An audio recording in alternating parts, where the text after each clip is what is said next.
Qutilal insanu ma aktsara. Karena sudah dibacakan tempo lalu, saya langsung ke maknanya.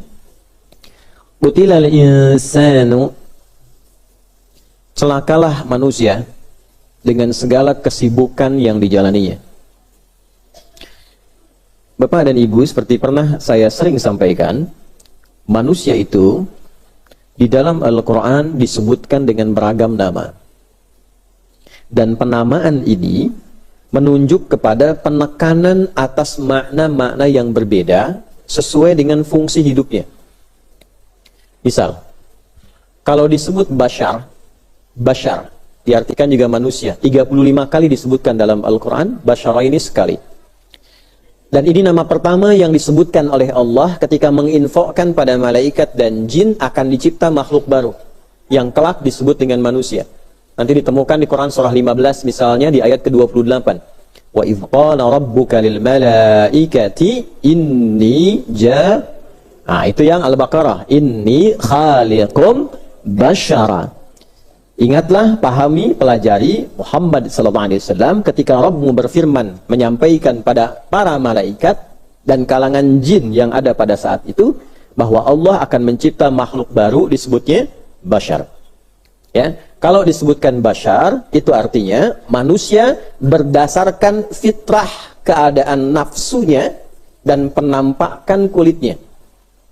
Saya ulang ya. Berdasarkan keadaan nafsunya dan penampakan apa? Kulitnya, secara biologis maksudnya.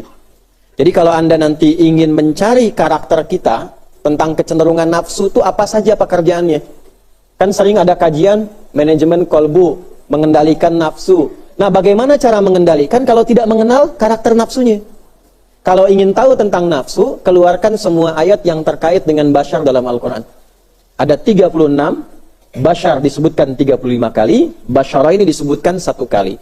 Ibu bapak keluarkan ayat-ayat ini, nanti ada nafsu yang terkait dengan makanan, ada nafsu yang terkait dengan aspek biologis, syahwat, ada nafsu yang terkait dengan materi kehidupan, ingin dapat jabatan, ya, ingin dapat makanan yang enak-enak, ingin dapat pasangan. Bagaimana cara mengelola supaya saat ingin mendapatkan itu nafsunya bisa dikendalikan?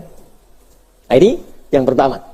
Ya, siapapun dia, kalau dia masih manusia, termasuk nabi sekalipun, itu akan punya karakteristik basyar di dalamnya, sifat basyariahnya. Ya, selain surah Yasin, kita ngaji juga Al-Kahf di hari Jumat itu kan? Ya, saat kita masuk kepada ayat-ayat terakhir, kemudian Allah menyampaikan, "Qul innama ana basyarum mithlukum." Ayat 109 itu, "Yuha ilayya." Ya, viralkan Muhammad, katakan aku pun basyar seperti kalian, cuma bedanya aku basyar yang diberi wahyu. Artinya ada sifat basyariah Nabi. Karena itu Nabi menikah, Nabi makan, Nabi minum, Nabi beraktivitas. Kalau ingin cara singkat bagaimana caranya mengendalikan nafsu dan prakteknya supaya bisa diketahui jalannya, sejarahnya, polanya dan posisinya. Sebagai suami bagaimana menatanya, sebagai ayah bagaimana menatanya, maka langsung lihat praktek kehidupan Nabi. Jelas? 1. Ada yang kedua nanti ins. Ya, disebutkan 18 kali dalam Al-Quran, sering dipasangkan dengan jin.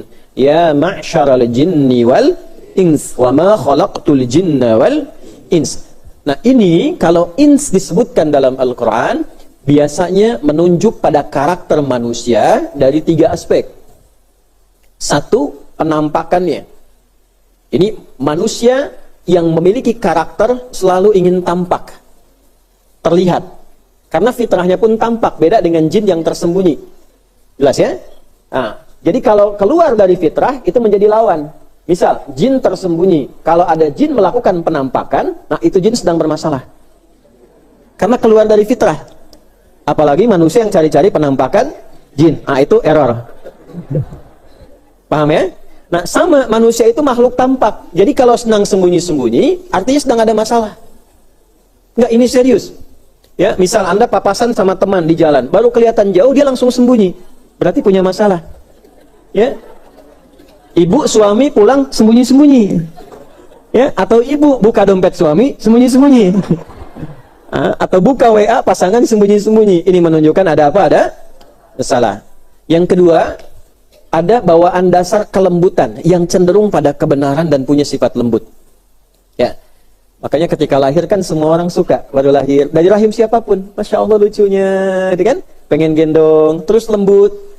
Saya belum pernah dengar ada bayi baru lahir langsung maki-maki, ya nggak ada itu.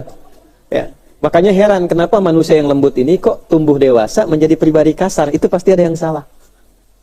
Ya, nah yang ketiga ini menarik juga, disebutkan dengan sifat ins, menunjukkan sifat harmoni di dalamnya.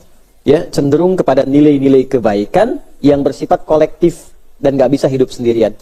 Ketika sifat ins yang ketiga ini dipraktekkan, maka berubah maknanya menjadi nas namanya. Ya, qul a'udzu birabbin nas. Jadi yang pertama dia senang eksis, tampak, terlihat. Yang kedua punya sifat kelembutan. Yang ketiga dia cenderung untuk berkawan, berkoloni. Ketika dia berkawan, berkoloni dengan sifat sosial, berubah jadi kata yang ketiga namanya apa? An-nas. Nah, karena itu mohon maaf sekali, coba dievaluasi sampai hari ini, dari sekian makna kemanusiaan kita, berapa sebagian yang bergeser, yang harus dikembalikan lagi. Baik. 4. Menunjuk kepada asal keturunan secara genealogi, yang semua tersambung ke Nabi Adam alaihissalam.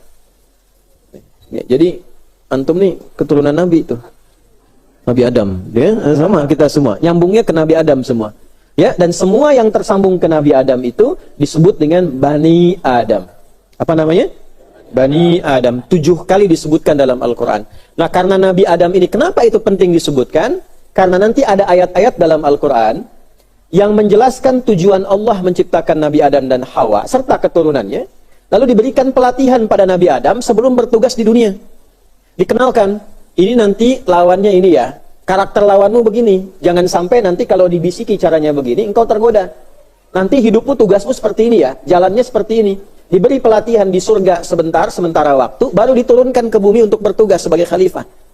Nah, kenapa penting kita mengeluarkan 7 ayat ini tentang Bani Adam? Untuk belajar bagaimana cara kita menjalani hidup ini, supaya tahu kesimpulan cepatnya tentang kenapa kita lahir, kenapa ada di bumi, apa kemudian yang diajarkan bapak moyang kita sebelumnya, karena bapak moyang kita nanti berikan pesan. Ya, dan menariknya pesan itu dituangkannya di surah ke-7. Ya. Ketika Nabi Adam memberikan pesan dan diabadikan dalam Al-Qur'an, Allah kemudian memberikan penekanan di dalamnya. Ya bani Adam la yaftinannakumus syaitanu kama akhraja abawaikum minal jannah. Hei anak cucu Adam semua tanpa kecuali, berjalanlah punya agenda yang baik di muka bumi, jangan sampai terjebak oleh tipu daya setan, seperti pernah dulu kakek moyangmu, bapakmu, ya, dan nenek moyangmu, yaitu Adam dan Hawa, pernah kemudian diizinkan oleh Allah mendapatkan ujian tergelincir akibat godaan setan itu, untuk diperkenalkan begini cara menggodanya, dan begini cara kembalinya. Mudah bagi Allah untuk menjaga Adam tidak tergoda, karena Adam terpilih, Nabi. Dari mana dalilnya kalau Adam terpilih? Di Ali Imran ayat 33. Innallaha astafa Adam wa Nuha wa ala Ibrahim wa ala Imran 'alal alamin. Tapi kenapa Adam bisa digoda setan? Diizinkan oleh Allah supaya mengajarkan nanti pada anak cucunya yang bukan nabi bagaimana caranya taubat ketika tergoda. Paham? Nah, itulah sebabnya kenapa nanti diturunkan kalimat Rabbana zalamna anfusana wa illam taghfir lana wa tarhamna lanakunanna minal. Nah, kenapa kalimat itu turun? Karena Nabi punya fitrah kenabian, namanya maksum, dijaga oleh Allah dari kesalahan. Kalaupun terlihat salah, sebetulnya bukan salah sepenuhnya, tapi nanti pelajaran bagi umat yang bukan Nabi, yang tidak punya fitrah kenabian. Tidak terjaga dari salah, ketika salah, ingin kembali jadi soleh, jalannya bagaimana? Kalau tidak ditunjukkan jenis kesalahannya, dia tidak tahu cara tobatnya. Maka di Al-Baqarah ayat 37 keluar kalimat fatalaqqa Adamu mir rabbihi kalimatin fataba alaihi. Maka dapat kemudian tuntunan kalimat taubat supaya menuntun hamba kembali pada jalan yang benar. Nanti ada misalnya kesalahan dalam hal ibadah. Ya, baik itu yang tidak disengaja ataupun memang terjebak kesalahan sehingga meninggalkan ibadah. Nih, saya ambil contoh begini. Subuh jam berapa tadi? Lihat sini, jangan lihat sana. 4.45. Ya? Subuh 4.45, bangun 5.44. Dengan? Lewat tidak waktunya? Lewat. Nah, sekarang pertanyaannya, kalau ada yang bangun 5.44, bahkan bangun jam 10, masih ada nggak waktu sholatnya? Tahu nggak cara menunaikannya? Kalau tidak pernah ada kejadian begitu dan tidak dituntun, bagaimana cara menunaikannya? Sebagian akan menyimpulkan, ya lewat subuh nggak dapet deh. Ya kan? Ya kan? Gak apa-apa. Walaupun gak dapat subuh, aku akan pastikan dapat duhur. Ya misal ya. Nah, tapi kalau dia nggak sholat subuh, tetap dia salah. Jelas? Maka diizinkanlah Nabi oleh Allah Subhanahu wa Ta'ala satu kali tertidur. Walaupun secara ikhtiar Nabi mengatakan, Bilal jaga. Ya Rasulullah, aku ikut tidur. Nanti kesiangan. Ya Rasulullah, aku akan bangun. Siap. Ya kan? Rupanya begitu kemudian matahari bersinar terang, semua ketiduran. Ya? Nah akhirnya baru sadar, terbangun, kena sinar matahari. Hal pertama yang komentar Nabi langsung komen pertama kali, yang keluar adalah menyoal Bilal. Celaka kamu Bilal katanya. Nah itu sisi kemanusiaannya. Jelas? Tapi lalu kemudian apa yang terjadi? Semua berwudu, kemudian qomat saat itu, ya, lalu kemudian menunaikan sholat. Barulah keluar tuntunan, kalau ada orang bangun pun kesiangan, maka sholatlah di waktu dia bangun itu. Paham? Nah. Kemudian yang kelima, nah ini jauh-jauh tadi nerangkan, yang kelima ini, insan. Insan itu adalah nama yang melekat pada manusia dengan segala kesibukan aktivitasnya. Jadi gambaran singkatnya, dalam satu hari kita diberi oleh Allah Subhanahu wa Ta'ala waktu umumnya 24 jam. Saya sebut 24 jam ini sebagai waktu umum karena kita tidak tahu di antara kita dari 24 jam ini di jam yang mana kita kembali kepada Allah. Dari 24 jam ini saya, Anda, kita, Bapak dan Ibu, kita semua kan punya kegiatan kan? Ya kan? Yang bagus itu direncanakan. Dibuat agendanya. Jam sekian saya kerjakan apa, jam sekian saya kerjakan apa. Itu nanti diantara petunjuknya ada di Al-Quran, misalnya surah 59 ayat 18. Ya ayyuhalladzina amanu taqullaha wal tanzur nafsum ma qaddamat lighad. Kemudian ditafsir di Quran surah 94 Al-Insyirah. Fa idza faraghta fansab. Kalau tugas satu selesai, rencanakan yang kemudian. Nah, paling bagus sebelum tidur disiapkan dulu. Besok mau mengerjakan apa, siapkan apa. Nanti bangun, direview agenda itu, disiapkan bukan hanya dunianya, tapi nanti juga aspek akhiratnya. Allah ridha tidak, tersusun tidak agendanya. Nanti kalau ini dikerjakan, pertaruhan dunianya bagaimana, konsekuensi akhiratnya seperti apa. Saya kalau mengerjakan ini, kalau saya meninggal, kira-kira saya ke surga atau ke neraka. Jadi kalau berpikirnya sampai ke situ, pekerjaannya terjaga. Anda mau kerja, mau mengerjakan proyek, saat yang sama ada tawaran korupsi. Bangun tidur sampai dipikirkan, kalau saya terima sogokan, terus saya meninggal, kira-kira ke surga enggak gitu. Ya, karena itu kalau Anda baca di Sunan Abu Daud nomor hadis 1367, rawinya dari Ibnu Abbas radhiyallahu taala anhuma, itu Nabi langsung mengajarkan saat bangun kita mereview itu melihat, mengecek, mengulang tuntunan berkehidupan yang secara singkat dibacakan dari Ali Imran Quran surah 3 ayat 190 sampai ayat 200. 11 ayat. Ya, dari inna fi khalqis samawati wal ardi wa ikhtilafil laili wan nahari la ayatin liulil alladzina yadhkuruna Allaha qiyaman wa qu'udan wa 'ala wa yatafakkaruna fi khalqis samawati wal ard. Perhatikan, ada zikir, ada fikir. Orang Islam tuh nggak bisa zikir saja. Bahkan zikir pun harus dengan fikir. Ya, kalau zikir tidak pakai fikir, nanti hilang makna zikirnya. Sambil difikirkan, sambil dipahami artinya. Contoh, maaf ya, sholat itu ada yang zikir saja, ada yang zikir dan fikir. Yang zikir saja apa diantaranya? Orang yang hanya sholat tapi tidak mengerti apa yang dibaca dalam sholatnya. Nah, orang yang seperti itu, kalau benar sholatnya sesuai rukun dan syaratnya, dia mendapat pahala dalam sholatnya, tapi tidak mendapatkan keberkahan manfaat sholat untuk kehidupan dunianya. Contoh, Allahu Akbar dari mulai takbir. Dibuka dengan takbir. Assalamualaikum warahmatullah. Ditutup dengan salam. 2 rakaat sholat subuh. Selesai. Dia tidak paham artinya. Dia ikhlas tunaikan. Dia tunaikan dengan berjamaah misalnya. Dia dapat pahala. 10 kali 27. Selesai. Tapi ketika dia pahami artinya. Dari mulai berdiri. Kenapa berdirinya begini? Kenapa kakinya selebar bahu? Kenapa takbirnya begini? Nanti ada ilmu yang menjelaskan tentang makna ini. Namanya ilmu hikmah. Ya, jadi nanti ibadah itu mesti dikerjakan dengan dalil. Jelas? Satu, ada dalil dulu tuh. Kalau yang maqdah, lihat dalil itu praktek contohnya. Jelas? Jadi nanti ada dalil, ada cara. Nah, yang ketiga, yang tertinggi ada hikmah menjelaskan kenapa bacaannya ini, kenapa caranya begitu. Nah, inilah fungsi Nabi mengajarkan itu semua. Ya, di mana ditemukannya? Yang standar di Al-Baqarah ayat 129. Rabbana wab'ats fihim rasulam minhum yatlu 'alaihim ayatika dalil wa yu'allimuhumul kitaba cara wal hikmah menjelaskan maknanya. Allahu Akbar. Apa dalilnya takbir angkat tangan? Oh, dalilnya misal ditemukan di hadis Nabi di Abu Daud. Sambil dia mengangkat tangannya, rafa'a yadayhi hadwa mankibaihi di Al-Bukhari, fayaqulu Allahu Akbar, mengucapkan Allahu Akbar. Angkat sejajar dengan bahu. Atau kalau di Ibnu Majah, sejajar dengan daun telinga, sambil berkata Allahu Akbar. Nanti di ilmu hikmah dijelaskan kenapa tangannya diangkat begini. Ya, dan ini ada ilmunya dan ada kitabnya. Ya, misal Nadharat fi Ma'anis Shalah, Asrarus Shalah, ada banyak kitab. Saya waktu mengkaji fikih salat, saya kumpulkan kitab-kitab terkait dengan makna itu. Angkat tangan, di antara maknanya buang urusan dunia ke belakang, pasrahkan dirimu pada Allah. Jadi kalau mau sholat, dunia buang ke belakang. Yang jadi masalah ketika sholat, dunia masih di bawah. Makanya kenapa terjadi seringkali lisannya Allahu Akbar, tapi yang terjadi di pikiran itu kredit Hu Akbar.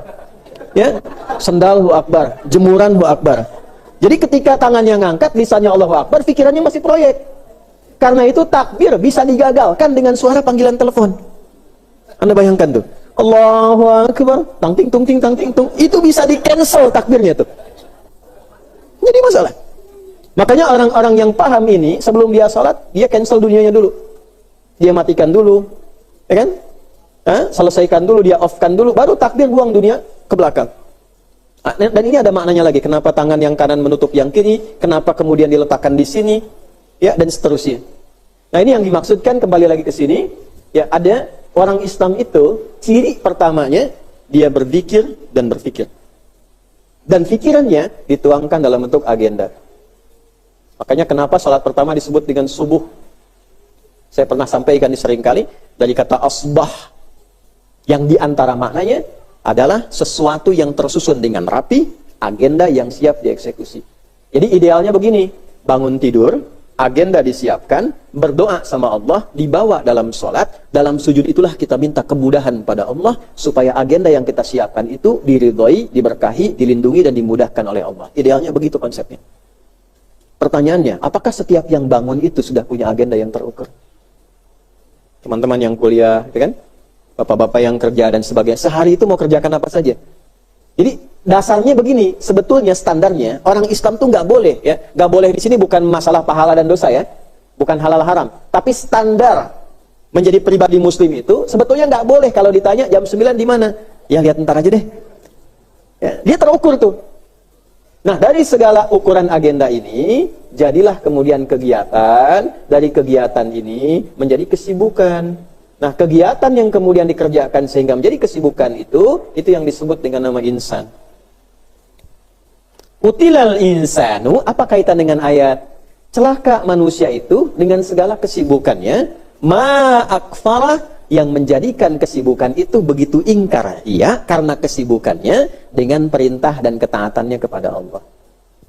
Jadi ada kesibukan-kesibukan yang dikerjakan itu, saat dilakukan, dia merasa sibuk dan ingkar terhadap perintah Allah.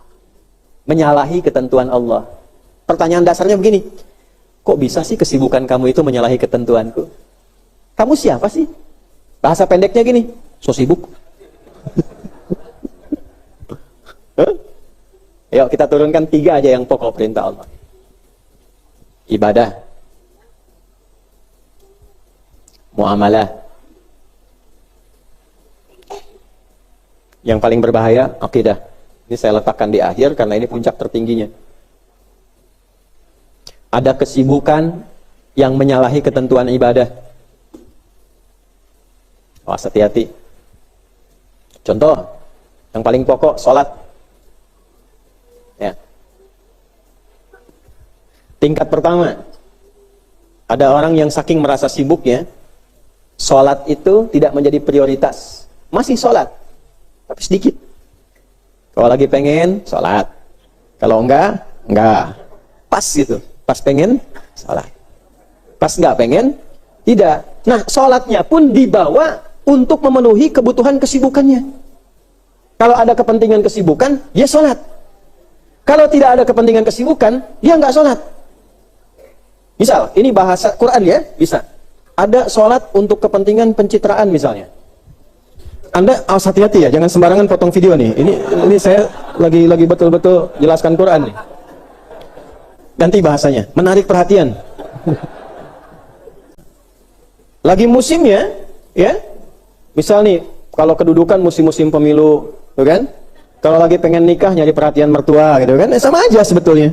Ya, yang mahasiswa nyari perhatian dosen karena dosennya yang ini lagi seneng ke masjid cari perhatian.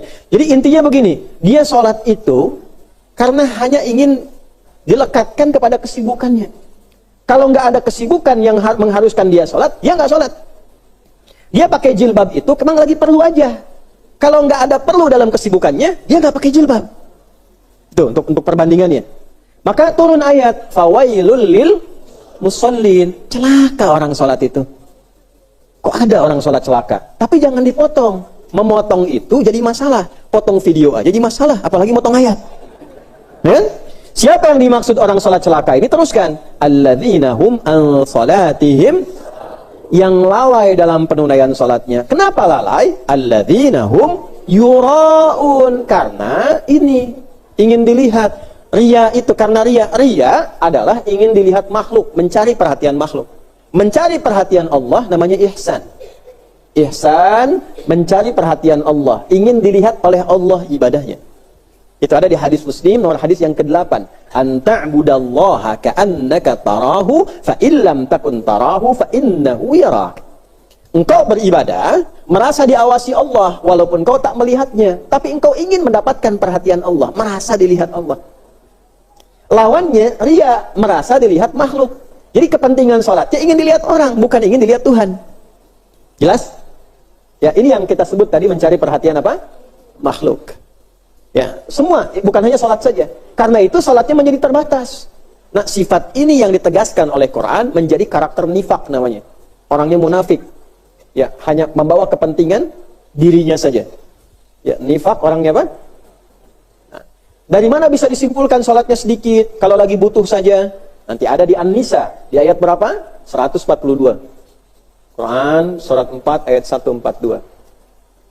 Innal munafiqina yukhadi'una Allah wa huwa khadi'uhum wa idza qamu ila as-salati qamu kusala yura'una an-nasa wa la yadhkuruna Allah illa qalila.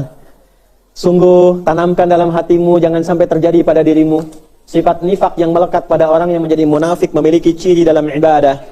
Apa di antara cirinya? Dia berusaha melakukan kamuflase, tipu-tipu terhadap Allah dalam ibadah. Ya, bagaimana cara prakteknya? Dia membawa kepentingan ibadah hanya untuk memenangkan urusan dunianya saja. Kadang-kadang dia terlihat sholat, tapi sholatnya tipu-tipu, hanya untuk cari perhatian supaya manusia lihat dia sholat. Maka manusia memberikan perhatian kepadanya. Oh, soleh juga ternyata, bapak ini sholat, bapak ini begini. Tapi motivasinya bukan untuk memenuhi kewajiban ibadah, hanya untuk memenuhi kebutuhan kesibukannya, dan dengan itu tertarik kepada kepentingan nafsunya. Maka disoal oleh Al-Quran, Qutilal insanu ma akfara. Apa sih kesibukanmu itu? Sampai engkau menggadaikan ibadah demi kepentingan duniamu. Ya, jelas di sini? Iya, sini dulu sebelum kita teruskan ayatnya. Nah ini tingkat pertama, masih sholat, tapi sholatnya lalai karena kesibukan. Tingkat kedua, ada yang bahkan sudah nggak sholat karena merasa sibuk. Masya Allah, sibuk kerja, sibuk proyek, sibuk ini, nggak sholat. Nanti ini dikonfirmasi, kalau ada ayatnya berarti terjadi dalam kehidupan. Nah, ditemukan di Quran surah Al-Mudaththir. Surah keberapa? 74, ayat ke-42. Ma salakakum fi saqar? Qalu lam naku minal musallin. Ada orang yang di akhirat dikonfirmasi, kamu kok kenapa bisa ke neraka? Padahal kamu itu begitu populer saat di dunia. Kamu itu begitu dikenal saat di dunia. Kamu itu begitu terhormat di dunia. Malaikat nanya. Nanyanya ini ada nilai perendahan di dalamnya. Hei, orang yang terhormat, orang hebat saat di dunia, kok bisa ke neraka? Apa jawabannya? Lam naku minal musallin. Perhatikan, jawaban cepat langsung mengkonfirmasi. Karena itu nunnya dibuang. Asalnya lam nakun. Nunnya dibuang untuk memberikan pernyataan cepat bernada penyesalan. Kenapa dulu saya nggak lakukan ini? Lam naku minal musallin. Kami dulu nggak sholat. Kami menyesal, kenapa dulu saya nggak sholat? Ya, jadi hati-hati. Itu disoal oleh Allah. Qutilal insanu. Apa sih kesibukannya? Sehingga dengan sibuk itu menjadikan dia meninggalkan sholat. Sesibuk apa sih engkau sehingga lupa dengan sholat? Ketika ayat ini turun, dia tidak turun mandiri. Nanti membawa celah pintu terbuka lagi untuk mengembalikan kita kepada fitrah. Jadi informasi ini disampaikan untuk membangun kesadaran supaya yang sholat pertahankan sholatnya, yang belum masuk kepada bab sholat, kerjakan sholatnya karena pintu hidayah masuk. Begitu hidayah diambil, ya, kemudian amal dikerjakan, ditutup kemudian dosa-dosa yang dulu, dibuka lembaran baru, dihapuskan yang dulu, dibuka yang baru. Itulah indahnya Islam. Jadi ada kesibukan yang mempengaruhi sisi ibadah. 1. 2. Halo, kenapa diam begini? Tenang ya, tenang. Jadi kalau kita terpilih mendengar, itu artinya kasih sayang Allah. Kalau kita masuk pada bab ini, segera kita kembali. Maka ketika kita kembali, ditutup yang telah lalu, dihapuskan, dibuka lembaran baru. Kalau kita berhati-hati, jaga apa yang disampaikan ini, kerjakan minimal sampai akhir hayat kehidupan kita. Ibadah, muamalah. Muamalah itu hubungan dengan makhluk umumnya. Contoh, maaf ya, maaf. Mata ini diperintahkannya apa? Saya sudah sering sampaikan, untuk melihat yang baik. Lisan diperintahkannya dengan apa? Bicara yang baik. Ingat baik-baik ya, ingat. Perintah itu disandingkan dengan iman. Kullil mu'minina, imannya dulu. Yaghuddu min absarihim. Wa kullil mu'minati, perempuan imannya dulu. Yaghuddna min absarihinna. Ya ayyuhalladzina amanu, imannya dulu. La yasraq qaumin qaum. Artinya apa? Ada bab muamalah yang saat dilanggar mempertaruhkan keadaan iman.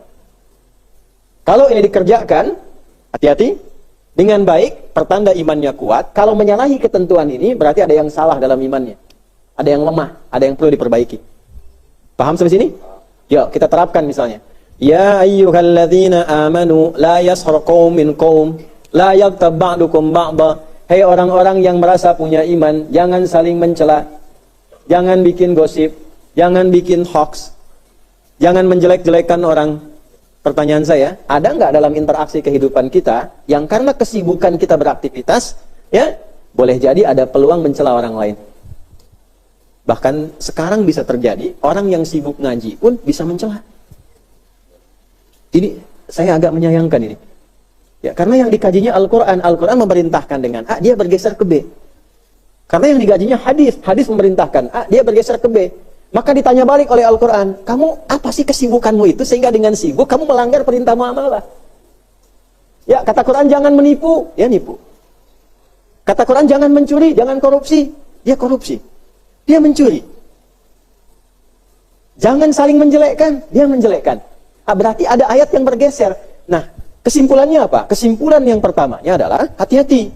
Kalau kita gabungkan ini, buatlah kesibukan yang tidak melanggar ketentuan Allah. Toh tidak akan mengurangi rizki. Apa dengan Anda pikir Anda bekerja, dapat kelihatannya banyak sampai 1 T dengan meninggalkan sholat, rizki Anda akan bertambah? Tidak. Rizki itu Allah telah tetapkan kadarnya sesuai dengan batas usia kita, tidak dipengaruhi dengan pekerjaan kita. Ikhtiar itu hanya wasilah supaya rizki turun. Tapi kalau Anda bekerja apapun dengan cara yang baik, turunnya segitu juga. Nanti berkahnya datang. Tapi kalau Anda kerjakan dengan cara yang tidak baik, turunnya pun segitu, cuma berkahnya hilang, yang datang dosanya. Contoh, jangan kita lah. Ada orang korupsi misalnya. Sampai 1 T. Tapi ketetapan Allah, rizki dia selama hidup, hanya 1 miliar misalnya. Maka apa yang terjadi? Yang dia dapatkan, yang dia konsumsi, akan 1 miliar saja sampai meninggal. 999 miliarnya, itu hanya kumpulan dosa yang dia kumpulkan dalam hidupnya. Ini saya tanya sama Bapak Ibu, kalaupun dapat 1 triliun haram, emang makannya sehari jadi 100 kali? Yang dimakan kan punya batasan juga. Yang diminum punya batasan juga. Anda walaupun mau pakai perhiasan emas, misalnya kalung 100 kilo gitu kan, bisa mau dipakai, kan? Tetap saja yang dikonsumsi itu sesuai dengan batas rezekinya. Ya, jadi saya ingin berbagi untuk kita semuanya, udah ikuti aturan Allah saja. Kalau cari pekerjaan yang kira-kira dengan melamar kerja kehilangan sholat, nggak usah diambil. Ya, karena Anda cari pekerjaan apapun dengan sholat, rezeki turun juga. Cuma resikonya ketika meninggal, nah ini, ada hal berat yang akan dihadapi. Paham sampai sini? Oke, yang ketiga yang berbahaya ini. Kalau zaman semakin berubah, maksiat semakin banyak, resikonya bukan hanya ibadah dan muamalah lagi, tapi kehilangan akidah. Coba, saya tanya nih, Anda yang sedang cari kerja, dapat peluang pekerjaan, tawaran. Gajinya besar mas di sini, 1 miliar, cuman pindah agama.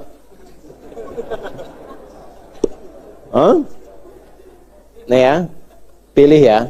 Tapi saya dari awal bilang, tidak ada pilihan ketiga. Anda melamar kerja, dapat 1 juta, bisa sholat, tapi ada tawaran kedua, 1 miliar, pindah akidah, murtad. Pilih mana? 1 miliar murtad atau 1 juta sholat?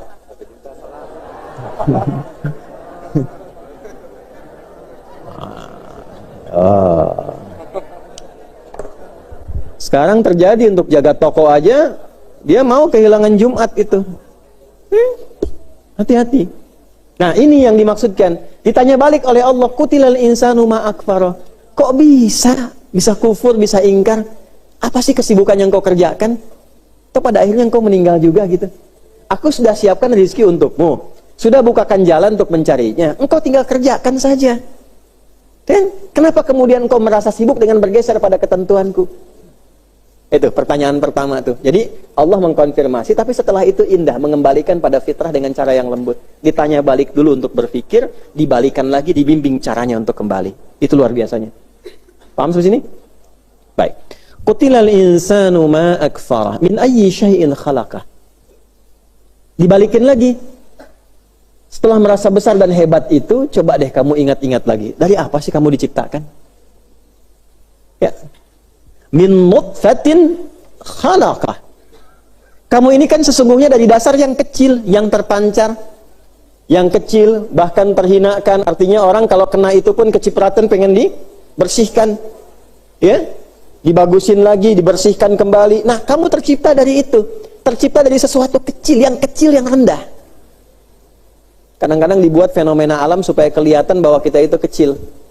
Ya, coba lihat yang kasus viral kemarin tuh. Nanti dari sini pasti ada orang potong nih video nih. Ya. Yang musibah di Rinjani itu. Ya kan? Orang dari drone dilihatnya horizontal, kelihatannya kan biasa ya. Di zoom kan? Tapi ketika dikembalikan kelihatan betapa kecilnya kita itu sebagai makhluk. Baru 1 gunung. Dilihat betapa besar dan curamnya keadaan. 1 gunung saja.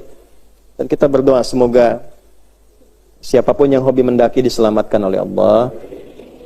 Dan yang kedua yang terpenting, dia mendapat hidayah sampai kenal Allah.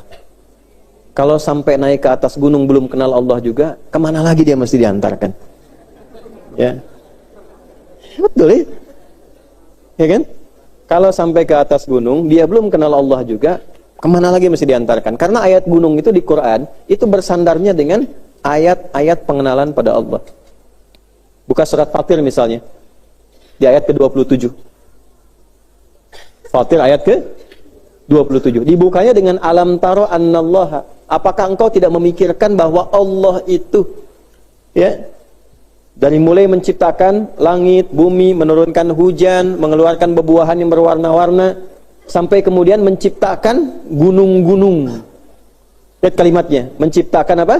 Gunung-gunung. Wa minal jibali judadun bildun wa humrun mukhtalifun alwanuha. Lihat ke ujungnya tuh.